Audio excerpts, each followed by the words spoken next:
As promised, I'm back.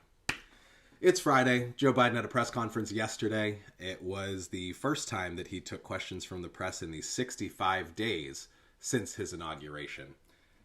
And I think that the most evident thing from this press conference last night is I think we all know why. I think we know why it was hard to get him to answer questions whenever he was candidate Joe Biden. I think we understand why it was hard to get him to answer questions as President Joe Biden. So the man that has, is going to be the most transparent president that we've seen in recent history, doesn't take any questions, finally holds a press conference 65 days after he's been inaugurated, hand selects 10 journalists that are allowed to ask questions. Questions seemed pre-prepared. I know this because he was calling on these journalists in order, in a very specific order. He kept losing his place as he was trying to figure out who he was going to next. The questions that were asked were kind of then correlated with the stack of notebooks and papers that he had that lead me to believe that, they kind of had the questions in advance. They prepared the answers in advance. There were no questions that were not softballs. I think that the first question of the night was, how hard are you going to work to deliver on the promises that you made on the campaign trail? Very hard, very hard. Wonderful. We did an hour-long press conference and there wasn't a question on the pandemic. The pandemic. You remember the pandemic, COVID-19? Like the biggest thing in the world, the most important thing in the world, the scariest thing in the world, the thing that we're all supposed to be concerned about all the time, the thing that we hammered Trump on for the entirety of last year, the thing that single-handedly probably elected Joe Biden, or at least provided the opportunity for Joe Biden to be elected. Not one question. Okay. There were a lot of questions on the border crisis, which I found odd because Joe Biden has already passed responsibility for the border crisis on to Kamala Harris. I will say that there's a couple of reporters that at least asked some pointed questions whenever it came to the border crisis.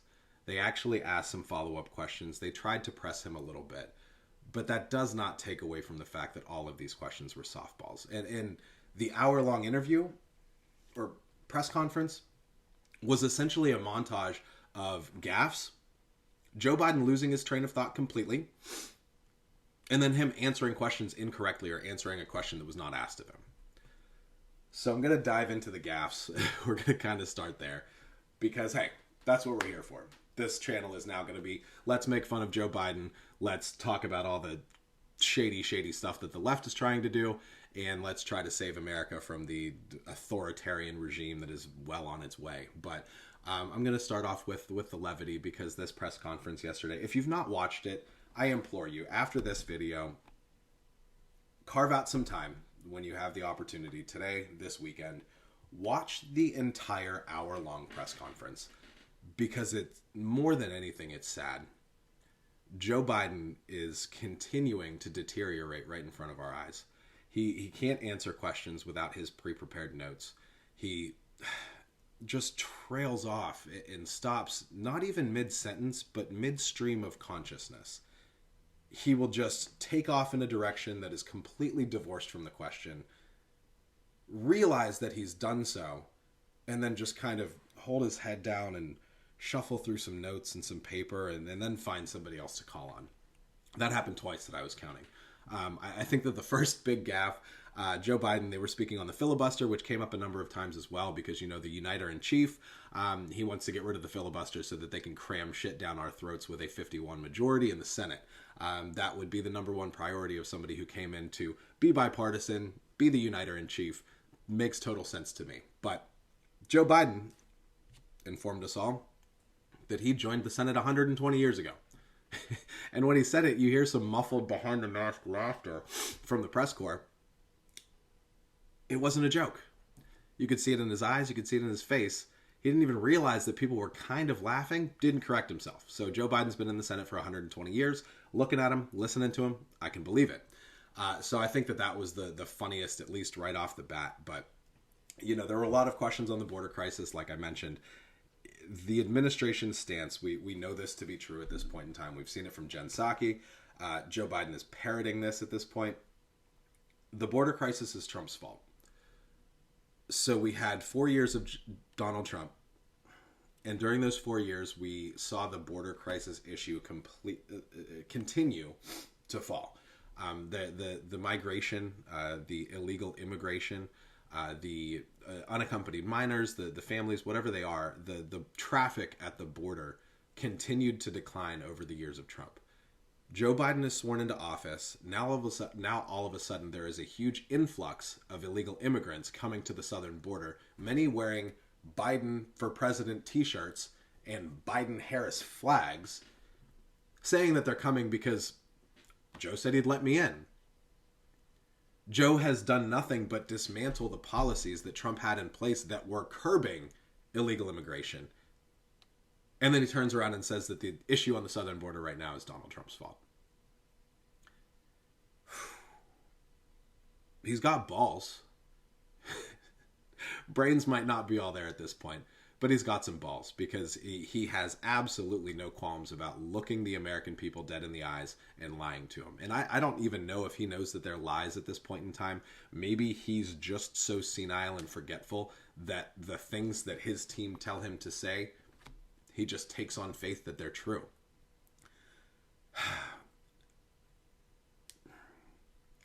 He broke a little bit of news. This news surprised me. He was asked if he was planning on running for re-election, and he stated that yes, that is his plan and intention. He's the oldest president that we have ever had sitting in the Oval Office. He is deteriorating to dust in front of our faces. He's falling upstairs, and he's going to run again in 3.5 years. That's amazing. Can you imagine what Joe Biden is going to look like in 3.5 years? I've got a picture in my mind. Probably not appropriate, but something like the Crypt Keeper. There was a follow-up question a couple reporters later. President Biden, you broke some news today by saying that you do, in fact, intend to run for re-election. Where do you people come from?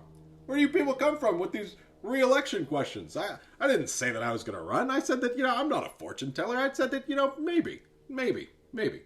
Well, would Vice President Harris, look at that Freudian slip. Would Vice President Harris, be on the ticket with you? Oh, yeah. When, if, when. Yeah, she's great. So we can confirm now that Kamala Harris will just be waiting in the wings until Joe Biden is incapacitated or in the ground. And then we're going to get the president, prosecutor, Joker laugh, crazy woman leading our country, which I can't wait to start making videos whenever that happens. That's going to be terrifying. So yeah, we're gonna get a Joe Biden 2024 run, assuming he's still with us, and that's just completely laughable. Wouldn't you love to see a Trump Biden campaign again? Personally, not really. I think that they'll both be too old by the time we get to 2024. I would be more than happy to throw my support behind somebody like a DeSantis. If Trump is still kicking the way he's kicking now, by all means, sure.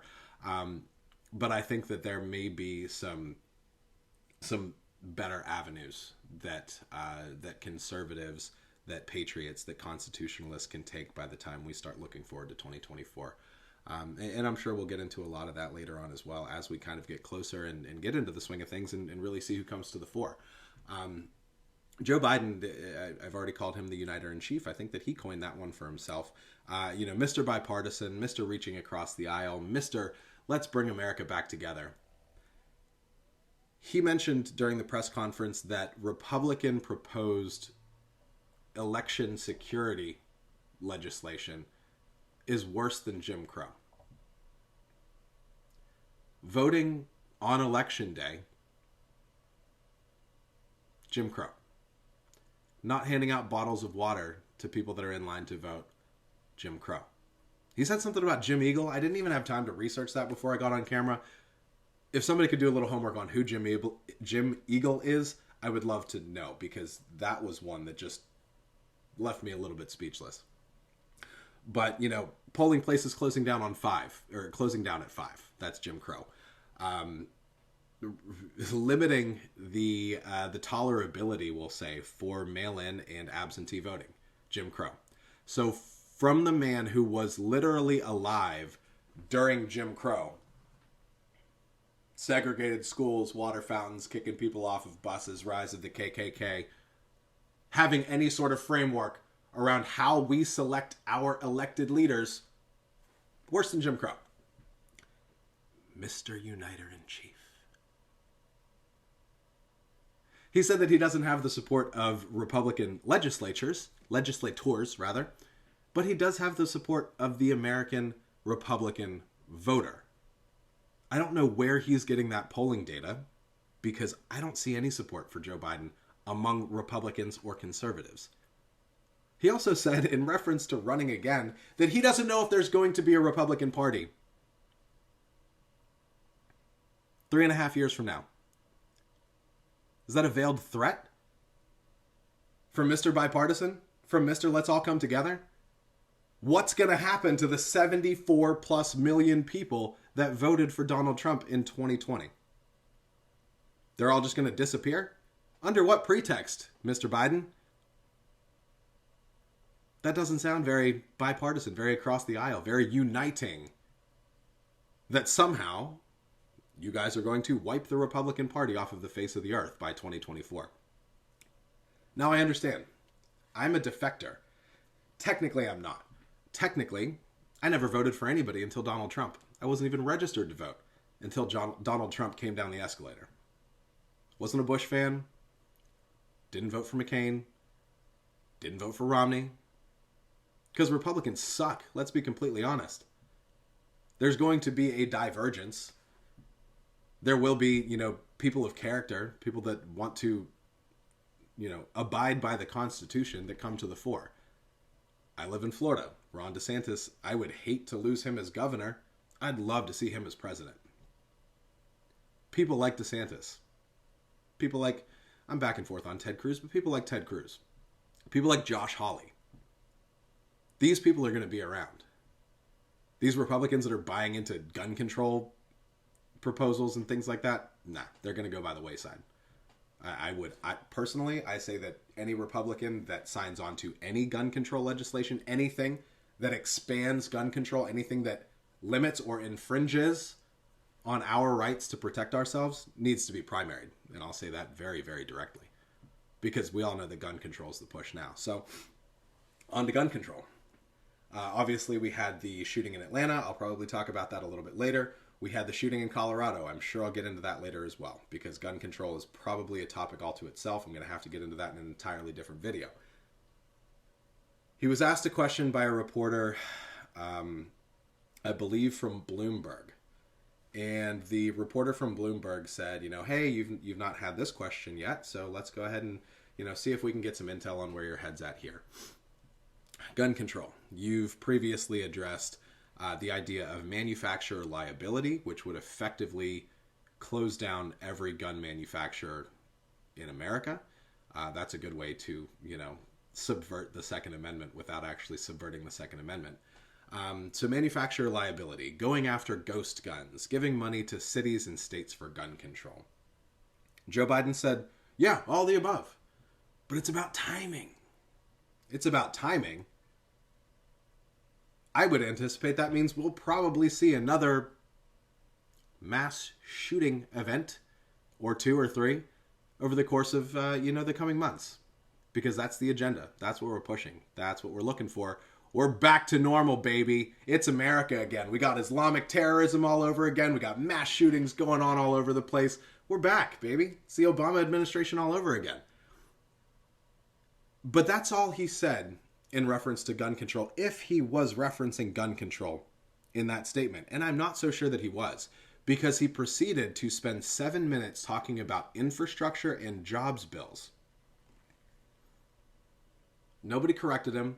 Nobody reeled him back in. There was no follow-up question that says, hey, Joe, you didn't really address the question that I asked about gun control. You went off on a 7-minute tangent about bridges, roads, uncapped wells, and some stuff that you're going to tell us about whenever you're in Pittsburgh. Old Scranton Joe's going back to Pennsylvania to talk about infrastructure after 2 mass shootings and a giant push from the left for gun control. And we know that Joe Biden has no qualms about doing that stuff by executive order. He may have pulled back from that during the debates and said, oh, there's something called the Constitution, but I'm assuming he's going to get some pressure that may sway his leanings on that Constitution.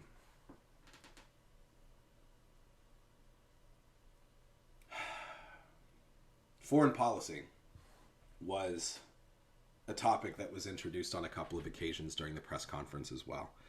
I would say that the thing that tickled me most when it came to the foreign policy questions, the question was something to the effect of,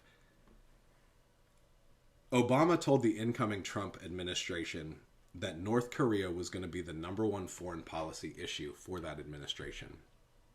Joe Biden, do you see that being true as your administration comes into power? Yes. Joe, North Korea, the fat little dictator that may have access to nukes but doesn't have access to ballistics that can get them here, that's our number one foreign policy issue. We were told for 5 years that Russia was meddling in our elections and we're the worst people ever. Russia's now kind of retreating into the background because, well, I guess they can't say that this election was stolen because the good guy won. What about China? What about human rights abuses, intellectual property theft? What about them infiltrating our schools? What about them infiltrating Congress? Infiltrating the pants of Congress?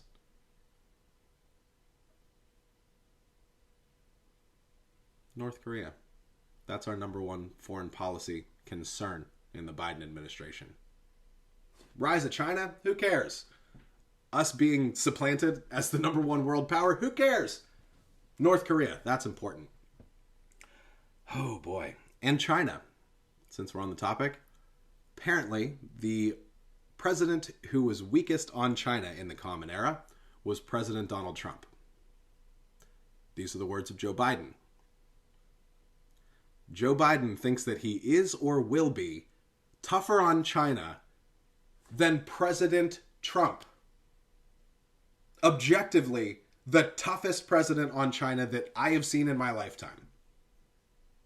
Joe Biden, we have evidence that suggests he has been compromised by China. But Donald Trump was soft on China. The entire press conference was stumbling, bumbling, losing trains of thought, and lying to the American people. It took him 9 days to prepare for the softest of softball questions. He stuck to his hour, he got the heck out of Dodge, and he pissed off the left and the right in the process. I cannot wait to see what the coming weeks and months have in store for us, people.